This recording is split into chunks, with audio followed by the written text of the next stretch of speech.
मैं सारी बार माँ बाबा की दिखा रखी थी।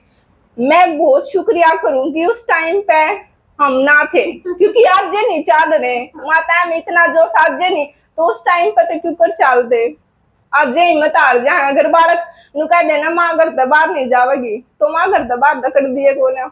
और उस टाइम पे दादिया ने अपना घर छोड़ दिया था,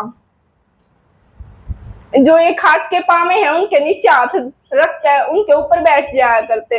तो वो दर्द अगर आज माता है तो दे आ जावे तुम नहीं सहन कर पाऊंगी। धमका दे मैं जब बेना आंधी।